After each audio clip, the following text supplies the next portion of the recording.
do we say to ourselves, create a wonderful world? I am an optimist, and I don't believe in the word impossible.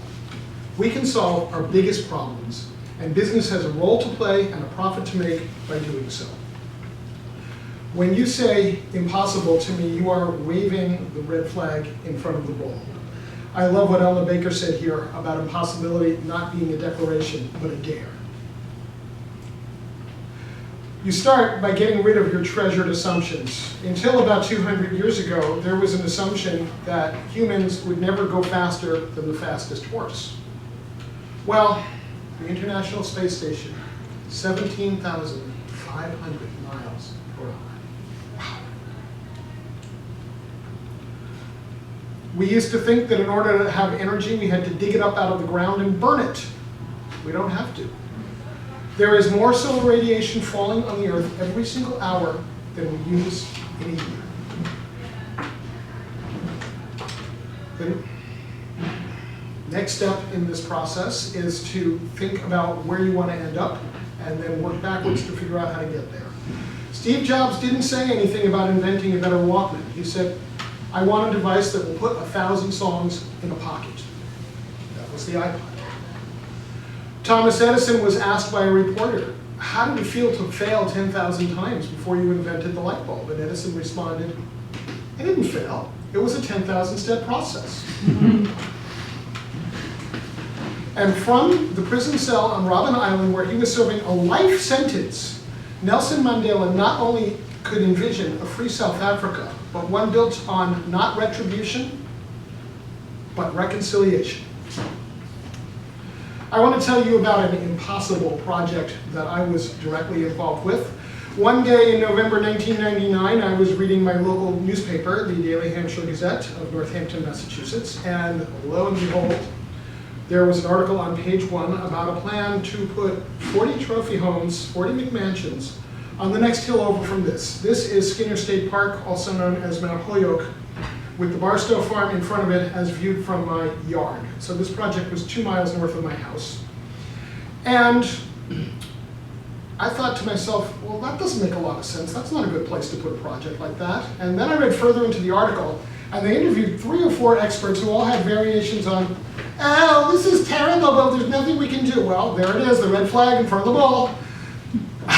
What do you mean there's nothing we can do? One day I'm going to write a book called, Oh Yes, There Is Something We Can Do. So I got angry enough to form a movement. My wife and I organized the first meeting of Save the Mountain in our own dining room. We somehow managed to jam the 70 people in that showed up.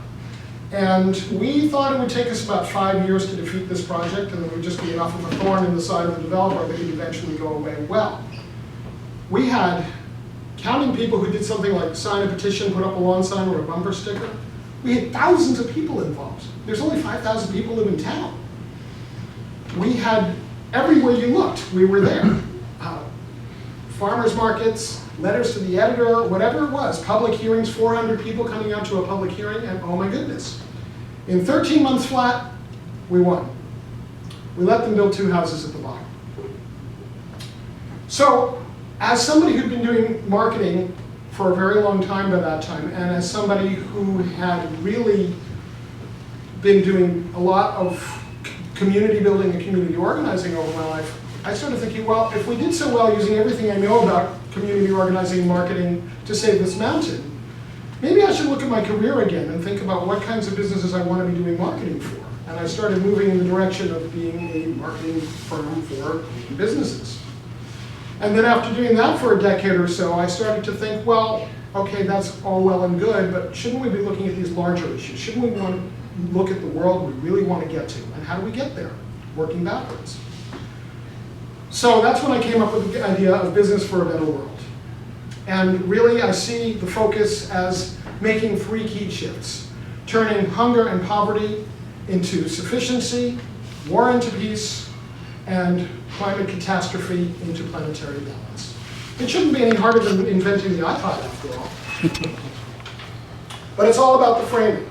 With Save the Mountain, we had 3 different real key framing points. We first of all made it a mom and apple pie issue, starting with the first press release that I wrote, which said, Mr. Burkini has wildly underestimated the love that people in this valley have for this mountain. And then we made it winnable. And I firmly believe that because we said that this was winnable, it was winnable. And if we had chosen to come about this as, oh, this is terrible, but there's nothing we can do, we would have failed. So the framing really makes a big difference. We also framed it as an issue about resources. Who gets to use the mountain? Who gets to deal with the water runoff that this project was going to cause? Who has to deal with the implications for the endangered species? And on and on and on. We had a lot of scientists and academics working on this, as well as farmers and everybody else you can imagine.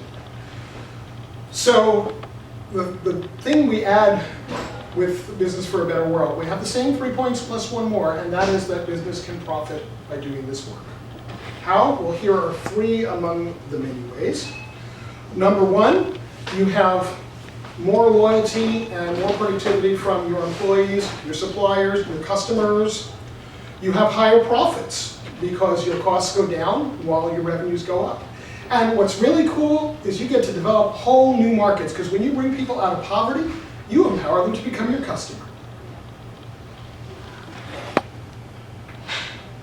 And we have plenty of what we need to get this done. We have plenty of all of what we need, and we especially have a lot of what I like to call optimistic creativity. Let's look at optimistic creativity in terms of saving resources. Okay, right now we are throwing away 1/3 of the food that we create.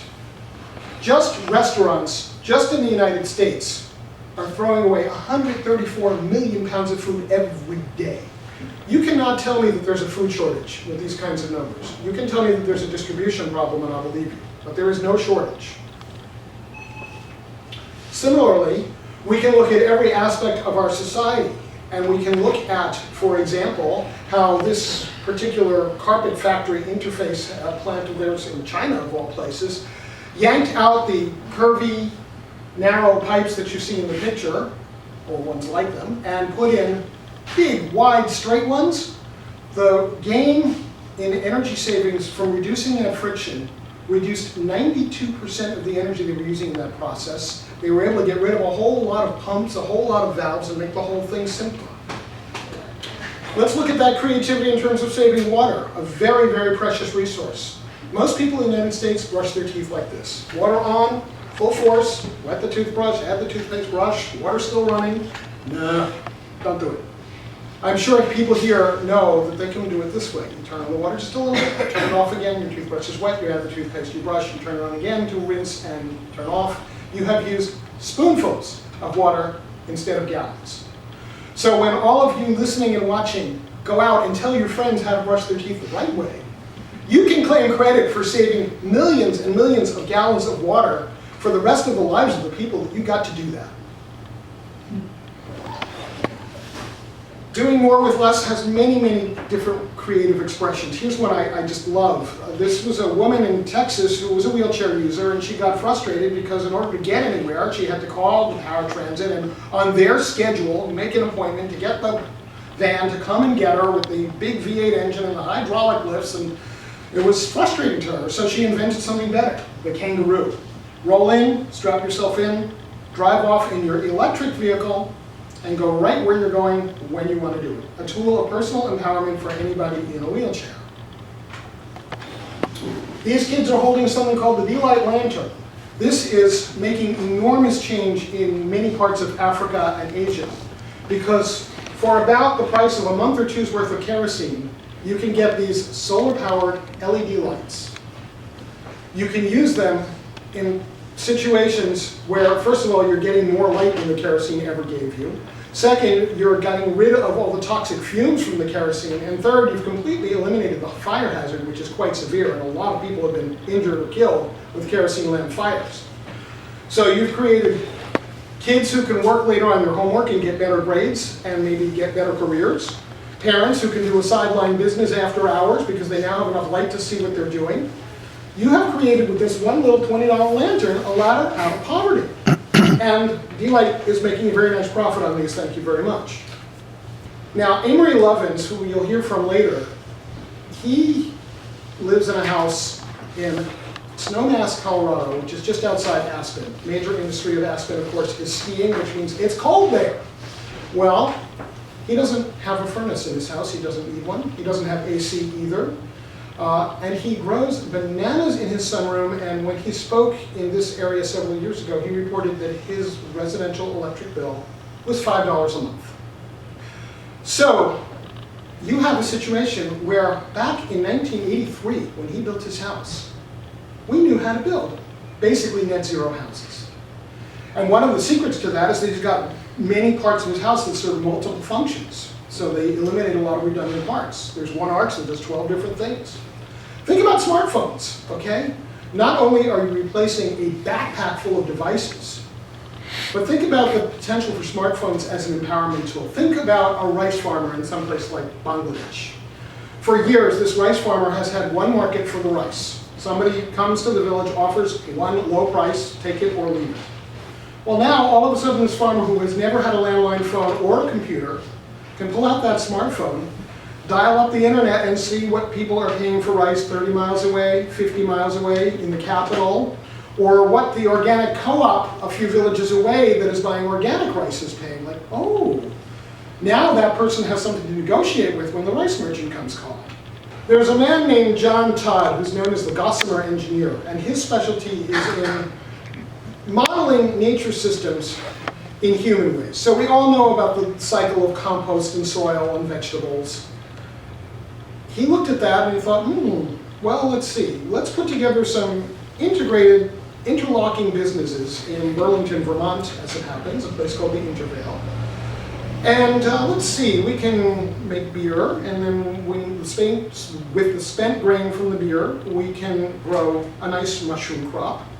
The mushroom waste will be very nice to feed to the tilapia that we've got raised there, and then the nutrient-rich water that the tilapia were raised in, it turns out to be a very good medium for salad greens and basil, and then back to the brewery. So you close the loops. You build these circular systems. He's also a water pollution recovery guy. So he will take a pond that is heavily polluted, and he'll figure out what plants can work in harmony together to clean that pond. There was one he described that had 28,000 different kinds of plants. I can't even imagine what it would be like to design something like that. But he did it, and was able to get that pond to where it was producing drinking water, and some of the stuff that had been polluting it was actually harvestable and sold as raw materials. He says that we can use thinking like nature to solve 90% of the problems that humans have caused in the environment. Let's think about war for a minute, okay? There are basically three reasons why people fight wars: resources, ethnic conflict, religious conflict. When you deal with green energy and low resource uses, you've wiped out the need for a lot of those resource-based wars. This is Dean Sycon, one of my favorite entrepreneurs, CEO of Dean's Beans, organic, 100% fair trade coffee company in Orange, Massachusetts, waging peace. He built his entire business to make the world better. And he gets involved with things like working with the village co-ops that sell him his coffee to design village-led and village-operated development projects that are appropriate to that particular village's needs. And he gets out of the way. Here's the funding, you do it. And everything he does is about making the world better. He chose to locate in Orange, which is a depressed community, because that's a place where the jobs were going to be really valuable. Businesses have so many opportunities to make money waging peace. Ways of addressing the sufficiency problems, food, shelter, creating jobs for people, cleaning the environment, creating dialogue, breaking down the otherness of people, and this is where we get to address the ethnic and religious violence. When you make people not other anymore, it's much harder to go out and shoot them. These are 6 of many skills that businesses bring to the table in waging peace. Negotiation, co-opetition, which is the idea of working with your competitors to, quote, make the pie higher. Economic empowerment, creativity we talked about, deploying the resources, and getting things done. So I would love for all of you to be nominating projects for Business for a Better World to work on. Things that you can really see your fellow business people working on to change these things from hunger and poverty, war and catastrophic climate, to the world we want to live in. And you don't have to necessarily finish the job, but I want to encourage all of you to start. And my question to you is, how will your business